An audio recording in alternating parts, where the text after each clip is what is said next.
All right, today we're going to head on over to Riley Dennis's channel and see what's going on. Misgendering trans people is an act of violence. In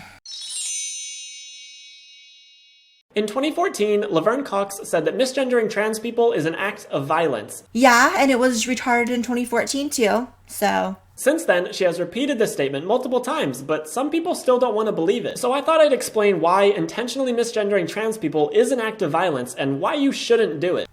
I already want to hit you, and that would be violence. Just kidding, I will hear you out, although I highly doubt you're going to convince me that calling a he a she or a she a he is violence. After all, the word violence is defined everywhere as using physical force because violence is physical. Water is wet. You are not a lesbian.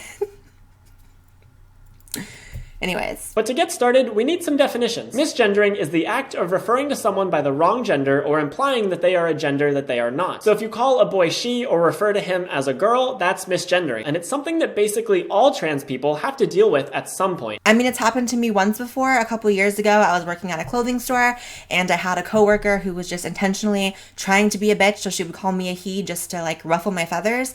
But I've also experienced getting hit in the face at a concert before. One was violence. One wasn't. Can you guess which one was? I would take the bitchy coworker over getting hit in the face any day. Seriously, I cried for a half hour. It was bad. Violence is a harder thing to define. Several dictionaries say that it involves the use of physical force. Your choice in language in that last sentence seems to be purposefully misleading. All dictionaries define the word violence that way. Dictionary.com, Merriam-Webster, Oxford Dictionaries, Wikipedia, they all define violence that way. You don't get to change definitions or skate around them in pursuit of your own narrative. However, dictionaries are not intended as all-knowing, unchangeable rulebooks. I would argue that their definition of violence is outdated. I just love how the word violence can change from 2014 to 2017, but the word feminism, which you so vehemently defend in a lot of your videos, doesn't change and remains pure and intact from the 1890s till now. I guess words just mean what you need them to mean at the time, right? And the World Health Organization agrees with me. In their 2002 World Report on Violence and Health, the WHO defined violence as the intentional use of physical force or power, threatened or actual, against oneself, another person, or against a group or community that either results in or has a high likelihood of resulting in injury, death, psychological harm, maldevelopment, or deprivation. This definition is purposefully broad. Okay, congrats. You found one definition on the entirety of the internet that's slightly more broad,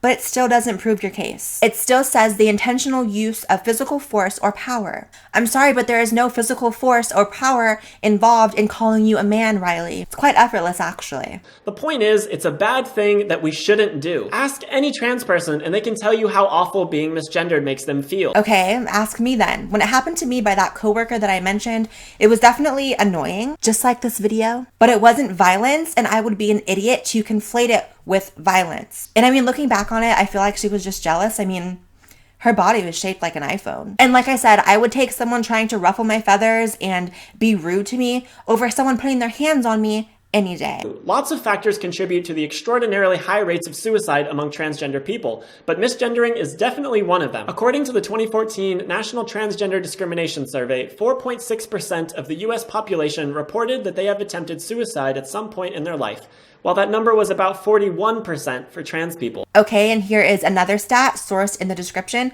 The majority of the victims of hate violence homicides in 2013 were transgender women, and that's 72%. So do you see why it's important not to blur the lines of what violence means when there are people out there who are experiencing actual violence? I mean, if we included misgendering in those numbers, it would misrepresent reality because the numbers would suddenly be sky high. And it also kind of shits on those people who are out there experiencing actual instances of violence. However, studies show that having a supportive family, like people who don't misgender you, can greatly reduce that rate. The 2015 US transgender study found that the rate of suicide attempts for trans people with unsupported families was 54%.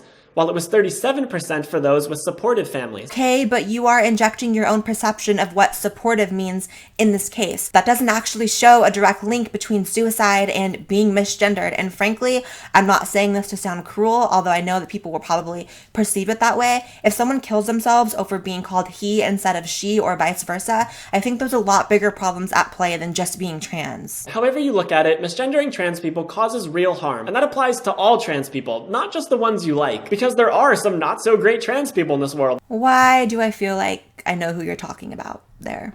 people. And I know that sometimes you'll misgender someone unintentionally. Maybe you didn't know their pronouns, or you just made a mistake. That's fine. Just correct yourself, move on, and try not to do it again. Yeah, just apologize and move on, but just know you enacted violence upon them. See, Riley, your line of thought isn't exactly consistent. Is there any other instance in which someone is violent towards someone and your response would be just apologize and move on? I'm gonna guess not. See, I don't even think that you think it's violent. I think you just want to find a heavier word to describe it to make yourself seem like more of a victim. If someone asks you to use they, them pronouns, just do it. No, I'll probably avoid you like the plague if you ask me to do that. I mean, I'm not going to be rude about it, but I'm also not going to go out of my way to interact with you for a number of reasons. The biggest one being, I don't exactly have time to be accused of violence because I forgot to call you Zer. I have better things to do, thank you very much, like talk shit to a webcam for other people's entertainment. Yeah. If you need help accepting the validity of these pronouns, I've made an entire video on the subject. No, one video of yours is enough for today. Thanks though. Okay, so final thoughts.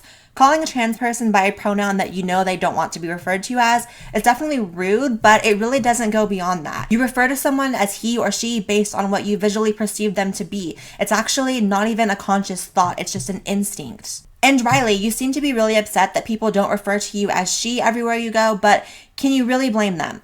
Like, honestly, you call yourself a woman and a trans woman, but you actively talk about how you won't take hormones. And hormone therapy and surgery in some cases are what's actually going to give you those secondary sex characteristics that allow people to visually perceive you as a woman, even if you are biologically male. I mean, human beings in that sense are actually pretty simple. People see these and they're gonna call you she. And with that, I am out. Love you guys.